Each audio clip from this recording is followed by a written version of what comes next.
You thought narcissists were easy to spot. Loud, arrogant, obvious, right? Wrong. The most dangerous ones? They're quiet, charming, empathetic. Nice, so benign, amiable, so agreeable, so decent. They'll bowl you over with the first impressions, and you don't really find out who they really are underneath. Today, Dr. George Simon reveals the terrifying truth. The real manipulators aren't who you think they are. Get ready for everything you believe about human nature to be turned upside down. People with all kinds of psychological ill health prospering very well, thank you very much, and therefore they don't see any reason to modify. Welcome to the world of covert character disorders. And trust us, you'll never look at anyone the same way again. It's an ego that doesn't serve anything big. You do differently first, and then you see differently afterward. Have you ever wondered what masculinity even is in the modern era? Are you ready to move beyond the macho bully or the soy boy archetypes? I'm Marc Azoulay, and this is the Men's Therapy podcast. Together we'll explore how neuroscience, Jungian psychology, and Buddhist philosophy can transform your life, your marriage, and your business. Are you ready to deep dive into the minds of men? Let's begin.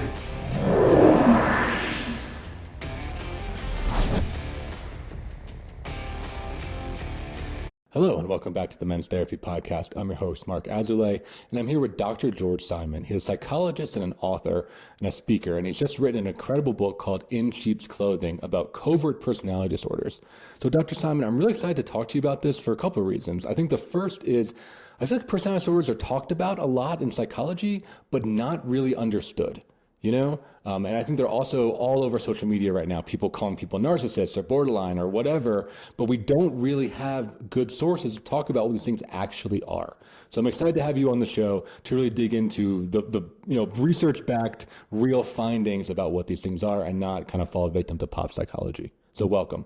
Thank you, Mark. It's nice to be with you today.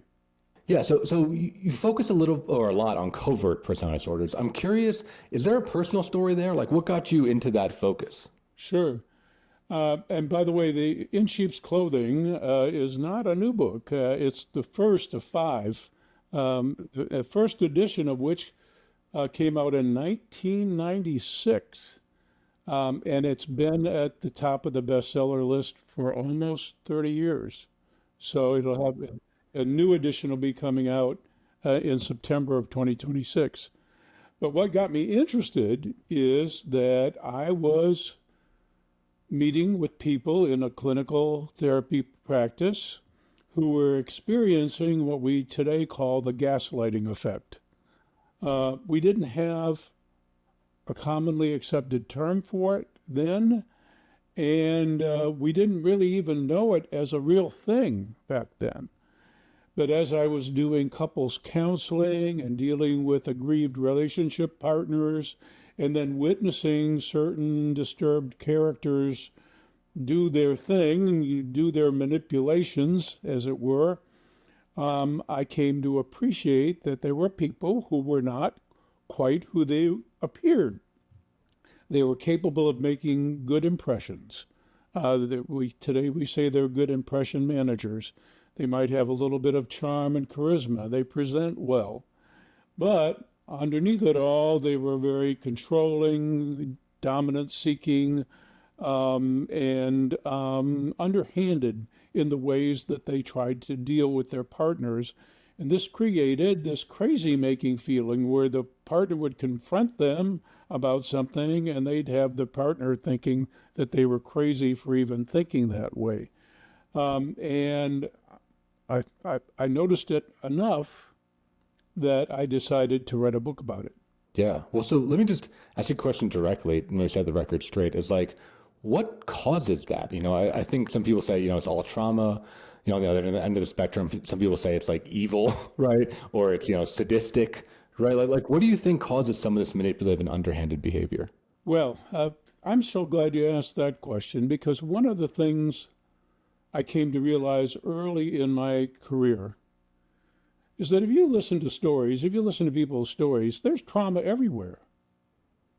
I mean, who on this planet has an idyllic background and childhood and set of experiences? Everybody experiences trauma. And it does a real disservice to really decent people to keep wanting to look for the underlying cause of misbehavior. That's one of the legacies of our traditional approaches, our traditional understandings, our traditional psychology paradigms, having us looking for all the underpinnings. And it really does a disservice to those folks who have experienced all kinds of trauma. I know people who have experienced more trauma in a very short period of time than most people experience in a lifetime, and they're still really wonderful people. So, so I'm glad you asked that question. What I came to really appreciate, and I did a lot of research on this, clinical research as well. People fight. It's part of our nature. And we don't just fight like the classical psychologists told us. We don't just fight when we fear. We fight because we want.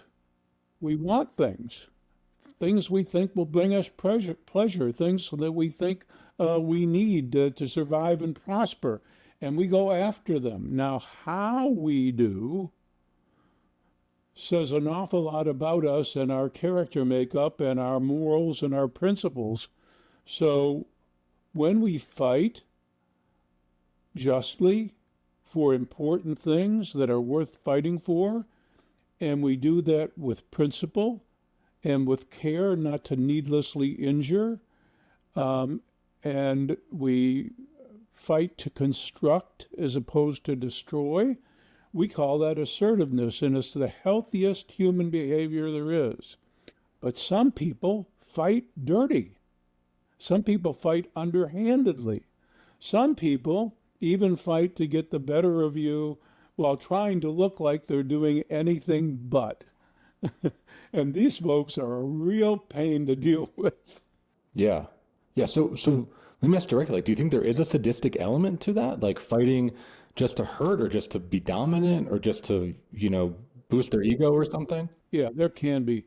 In my second book, Character Disturbance, I laid out the wide variety of character disturbance. And in our culture, unfortunately, in modern culture, certain negative aspects of character are all over the place. So we have a fair amount of narcissism that has developed. We have a fair amount of unbridled aggression, undisciplined dominance seeking.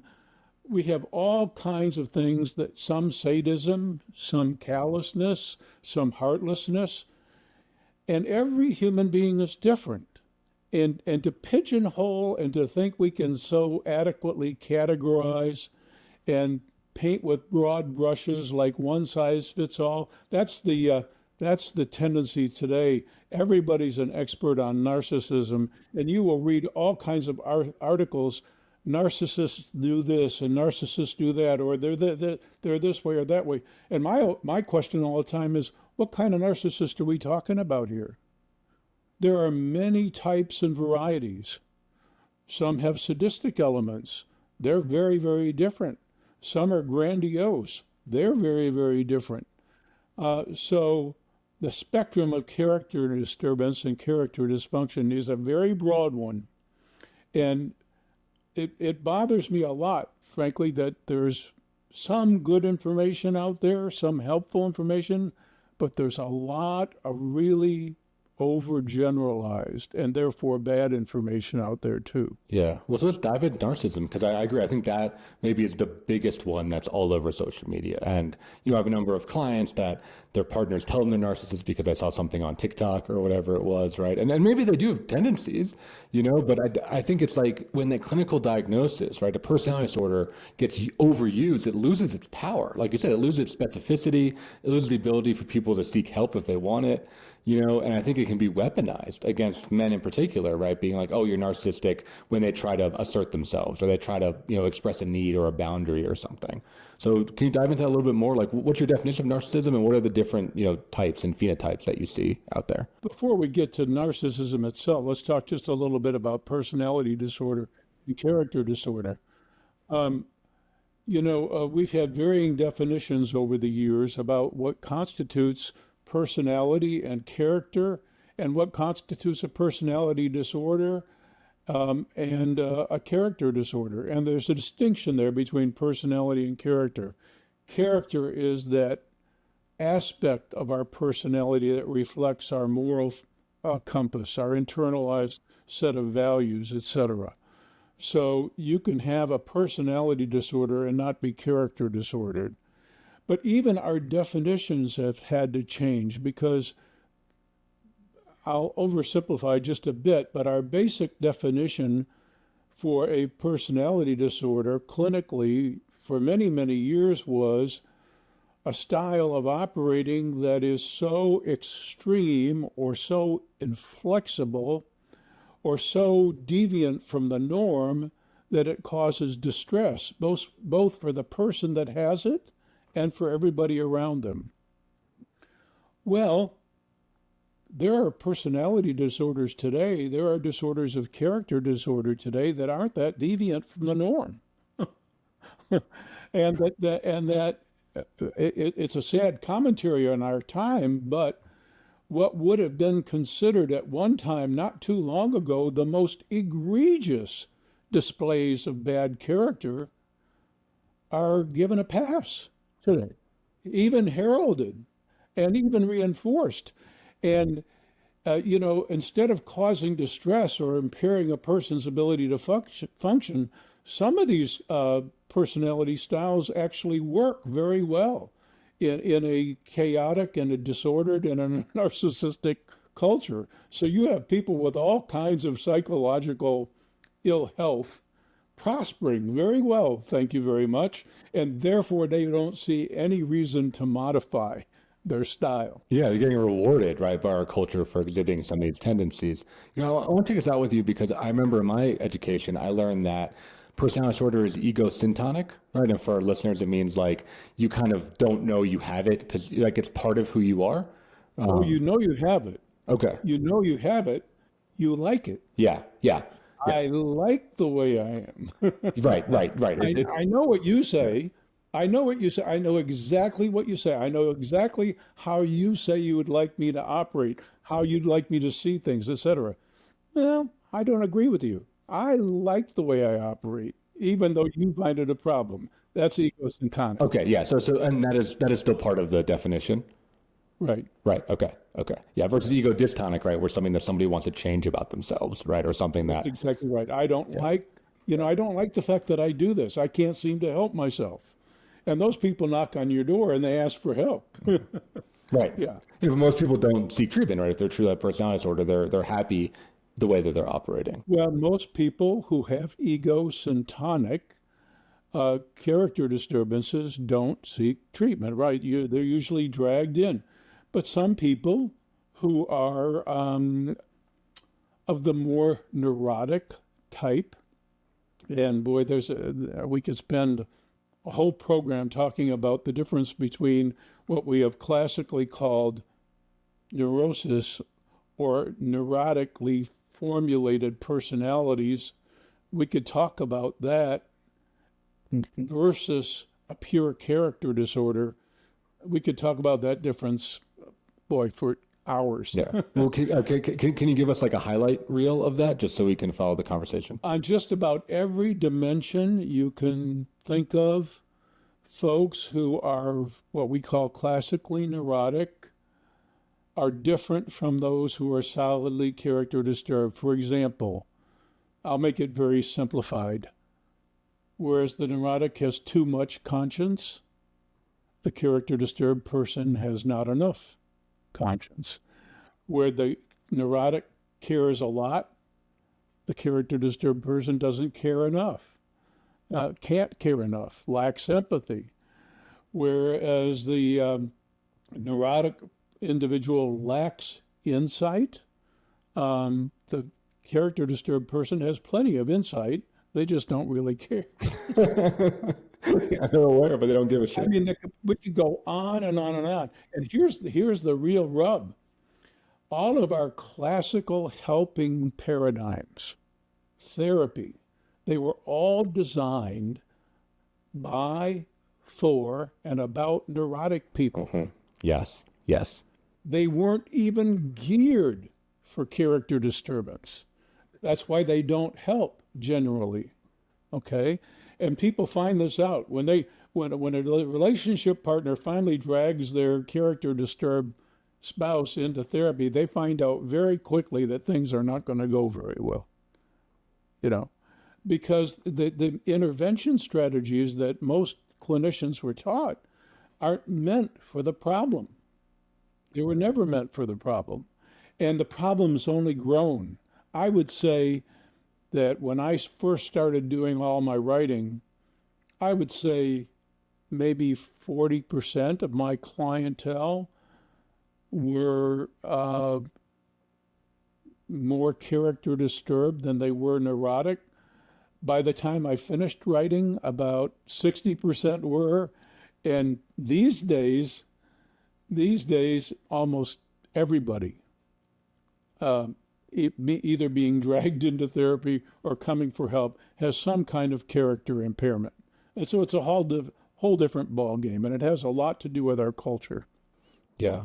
Yeah. Dig into that. Like, you know, I think our culture is very sick, but I'm curious your impression of that, because it sounds like it is, like you said, it's enforcing and promoting these ways of character disturbance. Well, it's what we call a classic vicious cycle. And here's how it happened. Slowly and incrementally, as more and more character deficient people populated the society, certain norms and standards and institutions became corrupted, changed, eroded. And as that happened, more and more character impaired people populated the society. And as that happened, more and more standards, etc., became corrupted. It's a classic vicious cycle. So right now we find ourselves pretty much in a sea of character dysfunction of one type or degree or another. And what gives me hope, however, is I know how underneath it all, how unhappy and spiritually hungry most people are. I agree. Yeah. Yeah. I think there's a big hole in a lot of people's hearts, you know, and there's a lot of loneliness. Yeah. There's a lot of spiritual disconnection, and there's just a lot of like misery out there. And, you know, you'll hear on the internet that you can't treat a personality disorder. Well, you certainly can't treat personality disorders with the methods that were never designed for it. And even if you use the right techniques, you've got a really tough row to hoe. That's for sure. And in some cases, it is virtually impossible. But what matters most is that you do the right thing in the encounter, because you can help depending on where somebody is on the spectrum. And the more important thing about that is I get tons of mail. And I'd say about 60% of it now is people in their 50s and 60s really desperate to change. They've done things a certain way for a long time, and it's paid off in many ways, which is why they kept doing it. But it's also cost them relationally. Maybe it's impaired their relationships with their kids. Maybe it's caused them a lot of a headache in intimate relationships. And they're feeling that emptiness and that hunger, and they have no clue how to get better. And so they reach out. And I have to tell you, that's the most rewarding thing I've ever done in my life, is to actually have something to offer people who have come to that place in life where they want to do differently. Yeah, they want something new. Yeah. Well, so let me ask you, how does traditional therapy fail these people? You know, I mean, the story I make up, we talk about it on this podcast a lot, actually, is like kind of the validation, humanistic, you know, Rogerian therapy, right? Like, I think that doesn't work at all with these people because they need to be challenged in some way, right? If you're just agreeing with somebody, right, or saying like, oh, that's so hard, I can see why you did that, you're the victim, like that does not help at all. And we're pretty much against that on this show. And the way I practice is not that way, right? Because I think it's harmful, especially to men. We don't need that kind of messaging. Well, let me make this very simple because really we could talk about all the differences there forever. That would be a whole program. But the most important and fundamental failure of traditional approaches is in our traditional approaches, we make two assumptions that the person doesn't really see what they're doing because so much of their behavior is unconsciously driven. That's our assumption.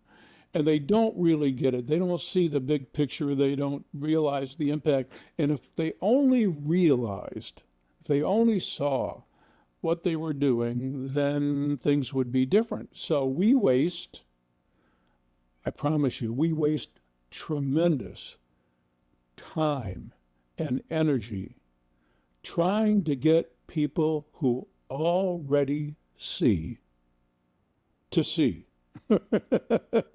We waste our breath.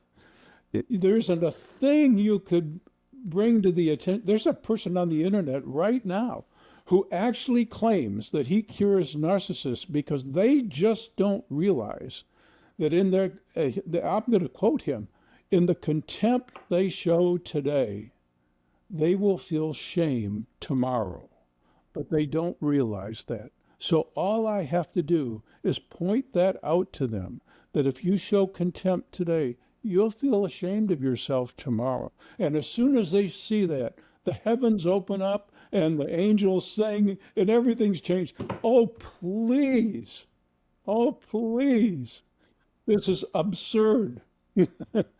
And I know it's not true. It's not true. Because yeah, well, you mentioned if you're working with like low or zero empathy individuals, like that doesn't matter to them, right? Their impact is not important, right? What matters is their own personal gain, right, or their own personal comfort in those moments. It's not relational, right? It's not relational. So I'll get just a little bit technical.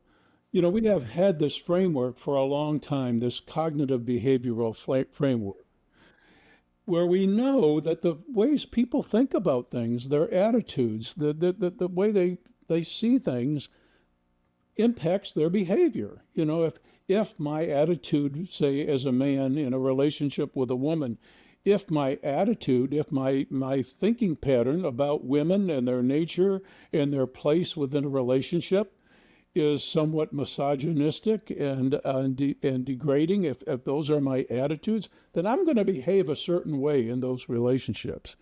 So the thought has been for the longest time to focus on the thinking errors, the poor attitudes, so to speak, and work with someone, encourage them to change those attitudes so that they might behave differently. Well, I got to tell you, I didn't say this. I'm not even sure who did say that. Originally, it's been repeated so many times.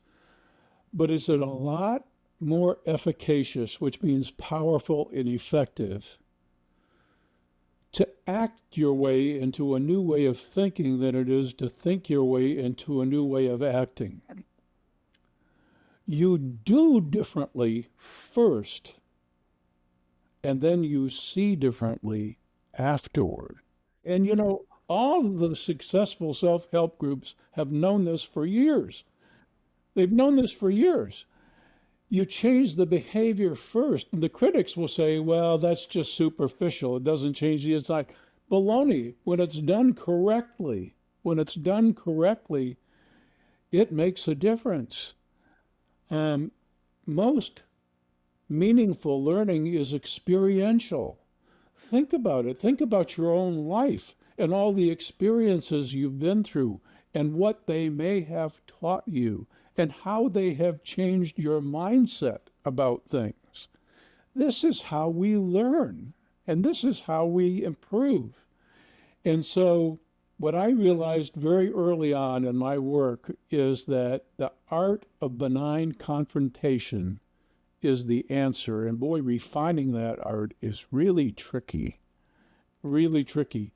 I have actually gone face to face with somebody and said something akin to, I think one core issue is that you may overrate yourself pretty chronically. Well, it's not the what. It's the how. If there's any sense in that confrontation that you mean to demean or belittle or to just plain smack somebody, you're going nowhere. But if it's clear, and this is my definition of love, by the way, if it's clear that you mean only well and you're willing to call it, put yourself on the line, because they already know it's true. They already know it's true. You're not saying anything they don't know. You're not illuminating them. But you're establishing trust because you just lovingly called it. You just named the beast you have to work with, basically. And everybody knows that's ever been in a therapeutic environment or that has done therapy as a clinician, that trust is the foundation. The trust is the absolute beginning of meaningful change. And so if you're not willing to call it and name it, you're going nowhere. Yeah. Have you ever found yourself in a situation where you wanted to open up, but you were afraid that it wouldn't be taken well? You ask yourself, what's the point? Nothing's going to change anyway. So you do what you always do. You push it down, numb out the pain with a drink, a night out, or pornography. I've been there myself, and I know that men lack the outlets for emotional expression, which is why I founded Men's Therapy Online, a healing hub for men's mental health. If you've been knocked on your ass or just crave meaningful connection, join Men's Therapy Online, a community of men who just get it. We offer individual therapy, men's groups, and powerful retreats, all led by licensed therapists. At Men's Therapy Online, we will help you to get back on your feet and take your life to the next level. Start your journey today at menstherapy.online. I love that you're talking about that, because that is such a key part, I think, of treatment. I think especially with men, because we live in echo chambers. You know, whether it's because of privilege or because some people are afraid of us, right? They don't want to give us that hard truth. But I think there is something so powerful. And I think, a strong man that wants to grow is open to that, right? They want to hear what their blind spots are. They want to know where they might be overrating themselves, per your example, or they want to know where they might be messing up. And it can be such a gift to get that from somebody who you trust and respect without any kind of like malice there, just like, hey, let's work on this, right? Let's pick up the rock and look what's underneath it. Absolutely. And because they might already be halfway decent, but they want to be better. Yes. Yeah. And what's wrong with that? Yeah. Yeah, absolutely.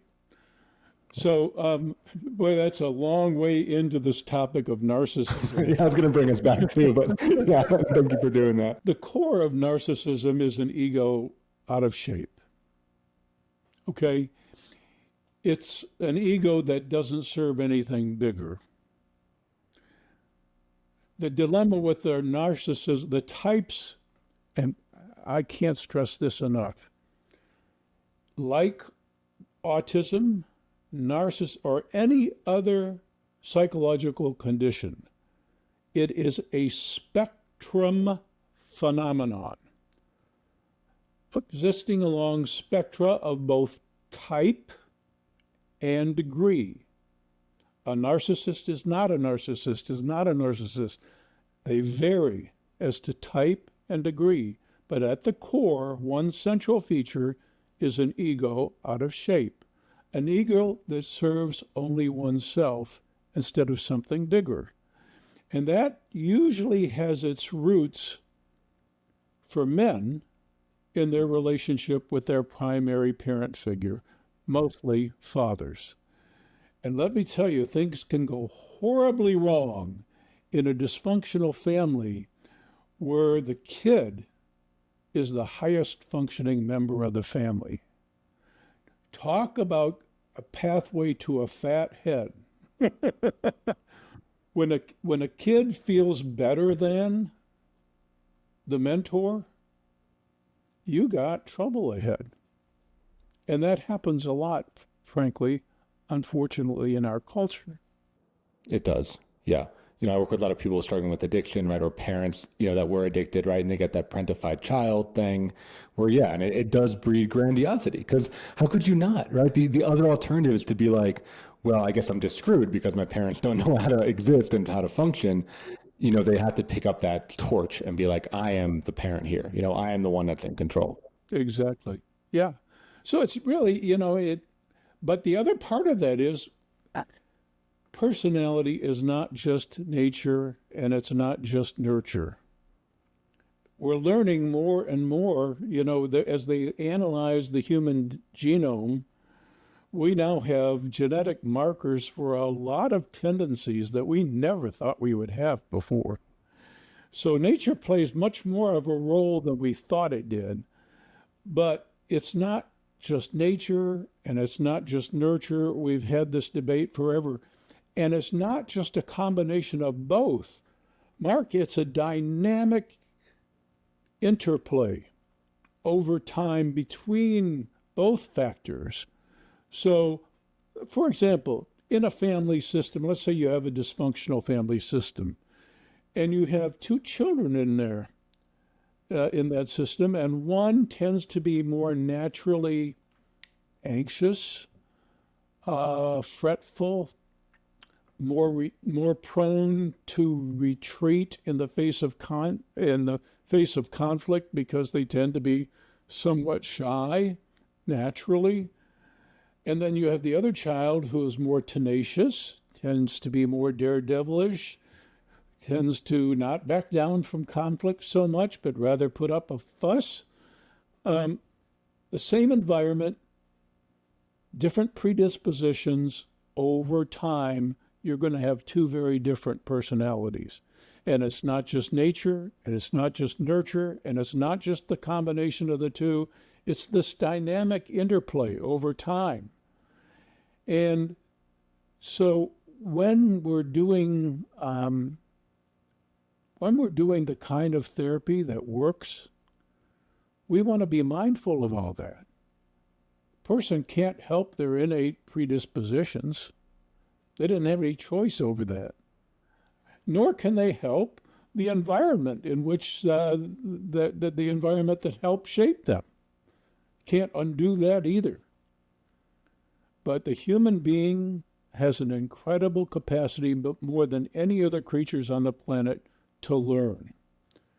And that learning has to take place in the here and now. And there's nothing more potent a teacher than a loving therapeutic environment in which there's trust, but there's no shying away from the core issues. Most people that I've experienced, that therapists, I do therapist consultations all the time too. And they'll say, well, this person is just not budging on this issue. I say, well, do you focus on the issue? Well, no, I'm afraid that might alienate them. Well, how do you fix an issue if you don't pay it some attention? You don't talk about it. What are you going to do? Yeah. And once again, it's not the what, it's the how. Yeah. So I'm wondering, do you have a case study or a story that highlights therapy that works with these people? I'm using someone from the narcissism spectrum as an example, just because we're talking about that right now. Yeah, in my book, Character Disturbance, I actually have several vignettes that describe successful encounters. And in my book, Essentials for the Journey, my most recent book, which is, when I wrote Character Disturbance, I had a section in there on what I call the 10 Commandments of Character. These are the essential moral lessons that we have to learn in shaping ourselves up morally to be decent people. When I first wrote that, I got a lot of requests from folks to expand upon that. And so we wrote a whole book, Essentials for the Journey, that's all about embracing and living what I call the 10 Commandments of Character. And in that book, there are many examples. So I don't know that I couldn't pick one today. I have permission to use some of the examples. Some of them are real life examples, even though I've changed some identifying information. I remember one person who, shall we say, this person knew that they had everything going for them. They had the looks, they had the brains, they had the charm, they had the charisma, they had the privileged life. I mean, they knew they had it all. And they started to play pretty fast and loose with the rules. And they got in trouble. And because they were a child of privilege, they often got out of trouble, much too easily. Didn't have to pay the price. And at some point in life, this person came to me with a problem, and gave me all kinds of platitudes, etc. Didn't like my advice, and didn't pay me. And maybe it was 10 or 12 years later, I just kind of bumped into this person in a restaurant, and they came up to me and said, I didn't then show any appreciation for the confrontation that you gave me, and I didn't like what you said. Of course, you knew that. But I did hear you, and I did take everything into consideration, and eventually I decided to pay some heed to what you were advising. And by the way, I know I owe you. So things like that can and do happen. But you have to be willing to, I think you just have to be willing to call out lovingly what's ugly, because all of us have some ugliness in us. We all do. None of us is perfect. But owning all of ourselves. Carl Jung is famous for saying, if you deny the shadow, or if you deny your baser inclinations, they're going to linger in the shadows, and they're going to come out at a time when you least expect or want. You've got to deal with your dark sides, the good, the bad, and the ugly. And when you do, things happen. Well, let me ask you a really direct question, maybe, from my own practice, right? I run men's groups, and I say basically that, I'll bring up Carl Jung. I'll talk about, hey, good, bad, ugly, like just be honest, conflict is okay. I try to elicit that, but it's very, very rare, I found, to get guys to actually say the thing that they've been thinking. I notice that a lot of guys, at least the ones that I work with, tend to be on that nice guy spectrum. And we'll talk a little bit more about that later. But they tend to really be very conflict avoidant, and they tend to really, they want therapy to be like a safe, supportive place. And despite my encouragement and, sometimes even modeling, right, they don't quite get there. Any advice, I'm so glad you mentioned that, because that brings me to my favorite topic. And that is the axiom from neuro-linguistic programming that Milton Erickson was so famous for saying. And that is, you can't not communicate. We human beings communicate constantly and in all kinds of ways. And talk is cheap anyway. We do far more communicating non-verbally than we do verbally. We talk through our actions and even our most subtle actions. And I don't know if you had this experience yourself in any kind of training, but in some training facilities for therapists, they have this one-way glass where you can stand behind it and observe a session in progress. I will tell you that behind the glass, everybody's a genius. Right. For sure. Yeah, because you're not in the hot seat, right? Yeah. When you're actually in the engagement, you lose objectivity. But when you're behind the glass, you're a genius, because you pick up on things. You pick up on nuances, subtle behaviors, etc., smirks, attitudes, little stuff. What you've got to do if you're going to work with character disturbance is you've got to develop the art of being present and engaged, and at the exact same time behind the glass, observing, watching for all the little clues. Sometimes what's unspoken is just as powerful, maybe even more powerful. You seem really uncomfortable right now with what I was just talking about. I wonder what that's all about. You know,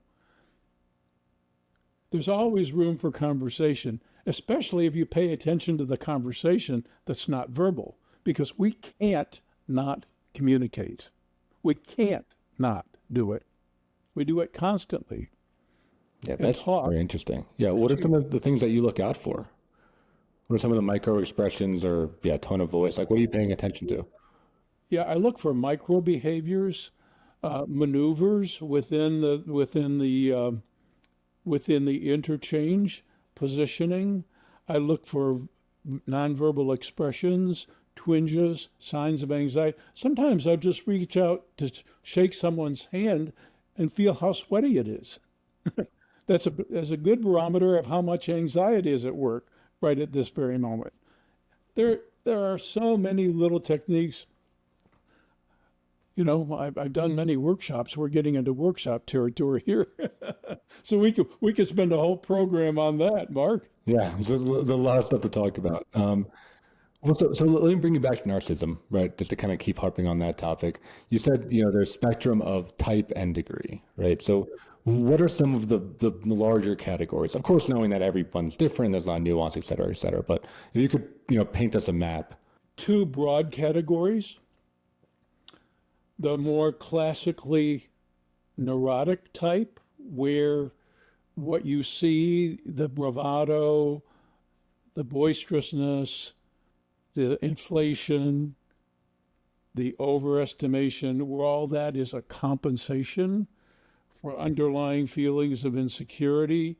It's an act, basically. We call that type these days the more vulnerable or compensatory type. These people do feel, they do care, they do have a moral center, but they're constantly trying to prove something. Then contrary to that, the other major category is the type that I called in my first books the more purely character disturbed type, and now the literature calls them the more grandiose type. These are the folks that really do think they're all that, whether there's any foundation to it or not. The grandiose type lacks empathy. They lack conscience. It's not that they're not aware. They're plenty aware. They just don't care about anything or anyone other than themselves. Those two major types of narcissists are very, very different. Very different. And respond to very, very different types of intervention. Now, the degree, I mentioned that the character disturbed type, or the type they call grandiose these days, has an impaired conscience and an impaired sense of empathy. Well, if empathy's totally lacking, so some sadistic tendencies are there too. And if conscience is almost completely absent or completely absent, then you've got a very different kind of malignant narcissist on your hand, for which these days there's probably very little hope. One thing I really hope more than anything else is that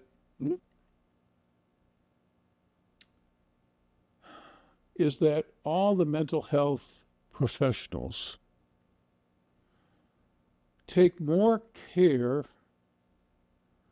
to not play so fast and loose with terms and definitions and general statements about the human condition and how to help make it better.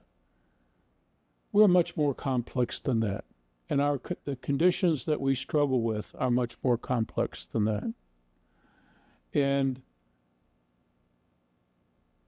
there's a passage from the Bible that says if you're going to pluck the speck out of your brother's eye, you first have to remove the plank in your own, which basically means if you don't see it right, if you don't really see clearly what's going on, there's no way in the world you're going to remedy something. So getting the diagnosis basically really accurate in all of its complexities and fine nuances, really knowing who you're dealing with without painting with broad brushes, with careful examination, is really the key to helping to make things better. You don't have a prayer of succeeding otherwise.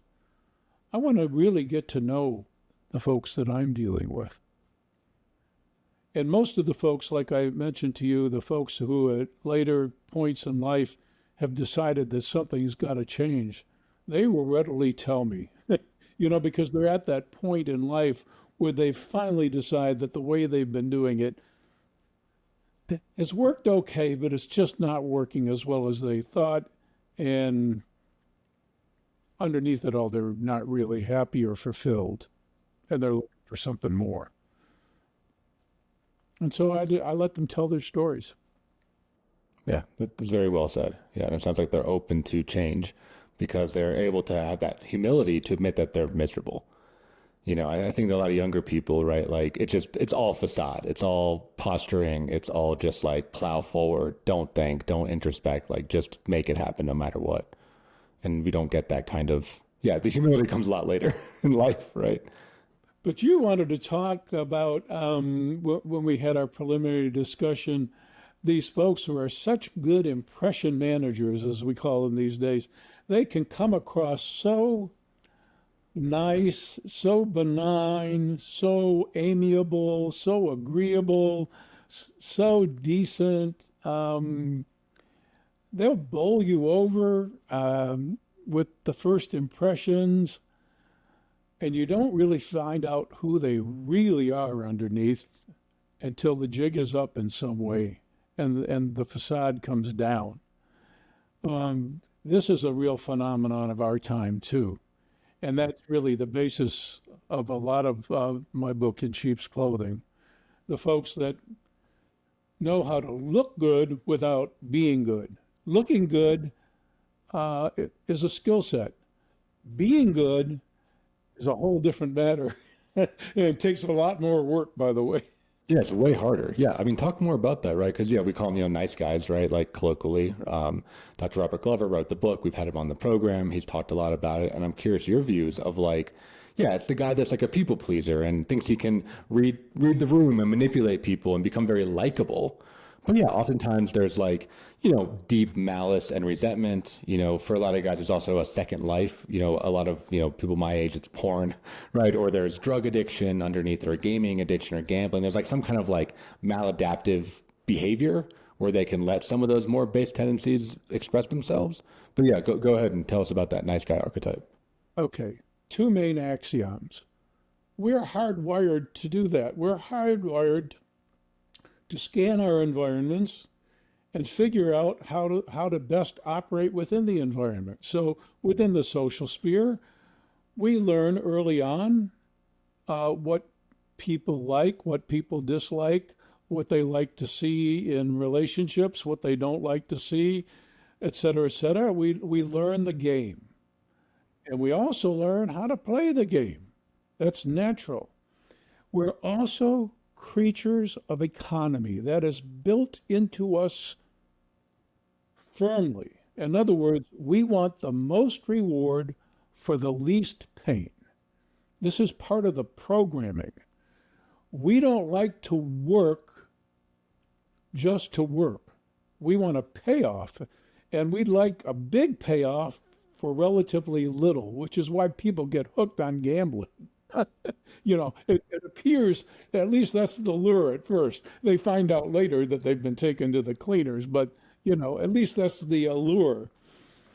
So what we learn early on is how to look good, how to how to curry favor, how to be accepted. And if we have another agenda, a hidden agenda, like I'd really like to move into a certain direction in this relationship, maybe even get you to go to bed with me or something like that, I figure out what I have to do that. It's a lot easier to do that than it is to be a person of integrity. That takes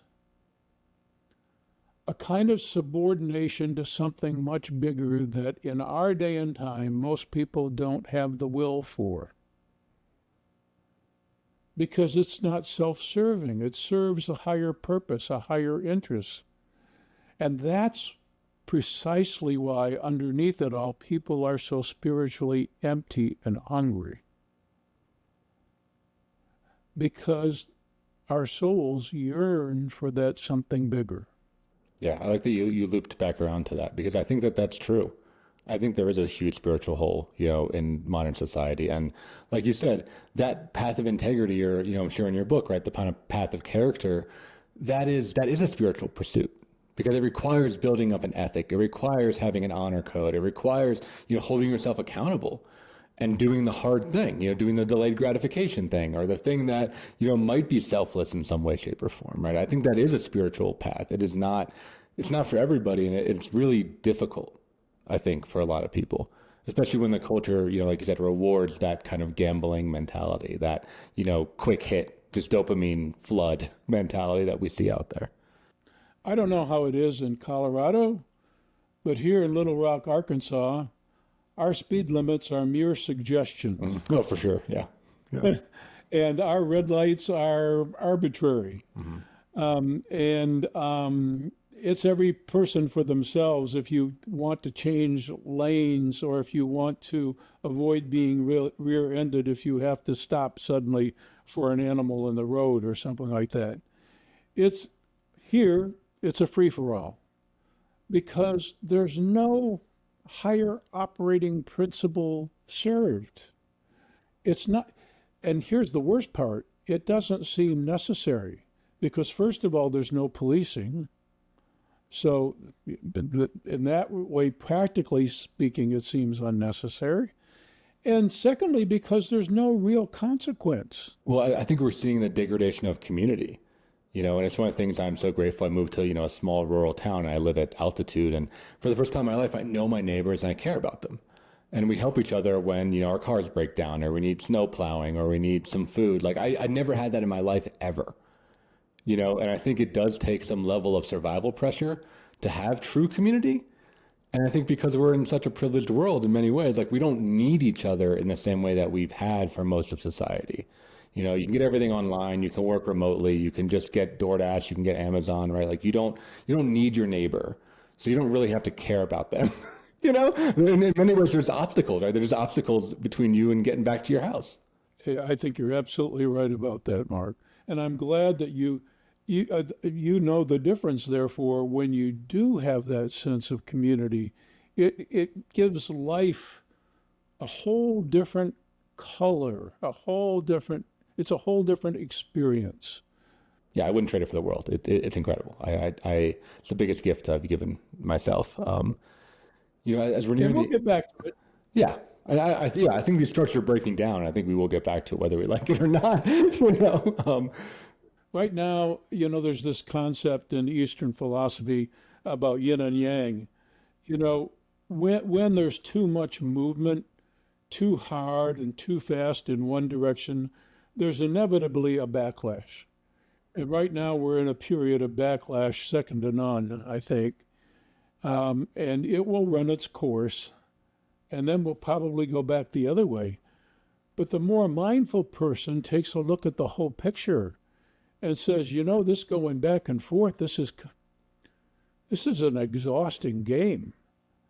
How about we try openly talking to one another, caringly networking with one another, working together to figure this out, cooperating instead of fighting all the time. How about if we try that? Right now, these political divisions among us And these other cultural divisions among us are just, they're truly killing us, and they're toxic to the soul too. They're very toxic because they breed a certain callousness. We're horribly desensitized to the level of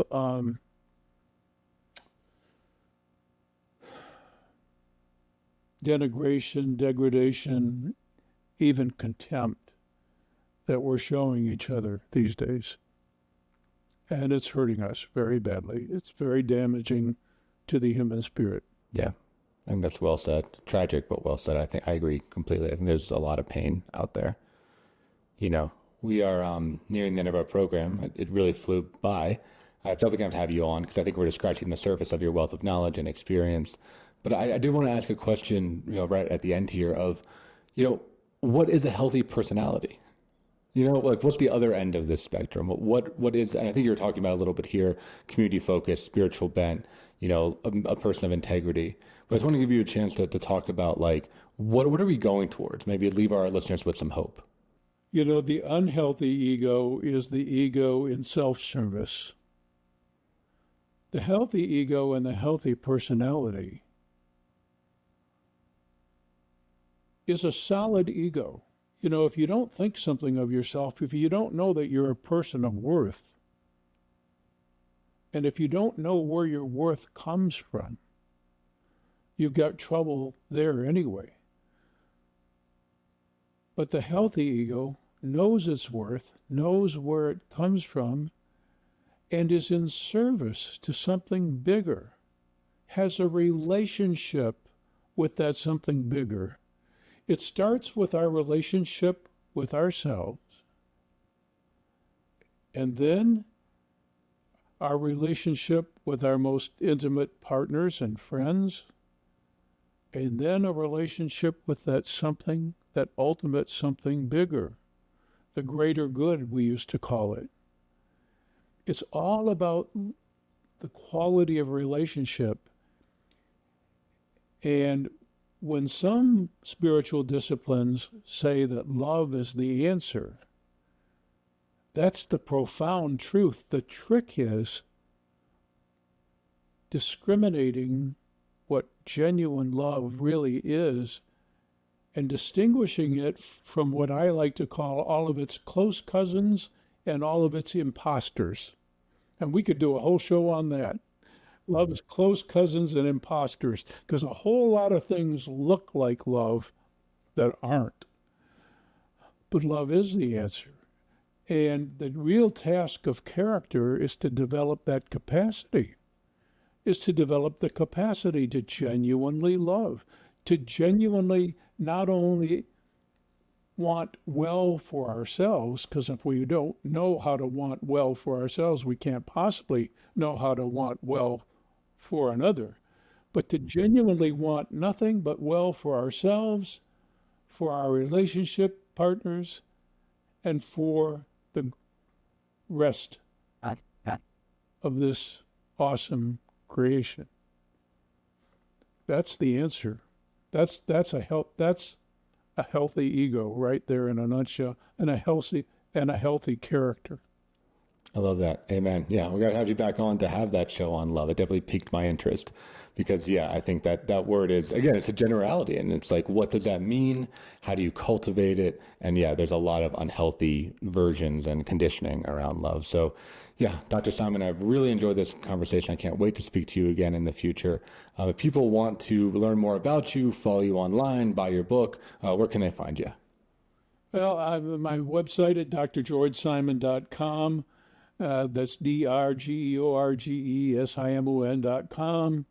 All my books are available on Amazon, most of them in one-day delivery, and my YouTube channel also. You can find me there. Great. And we're going to have all those listening. We're going to have all that in the show notes. So just click read more and you'll get all of those links. We'll have a number of his books available, as well as the website and the YouTube. So check it out. Follow if you've really been inspired by this conversation. Follow Dr. Simon. I think he's got a lot of good stuff to offer. So thank you again for joining us on the show. Thank you. Pleasure being with you.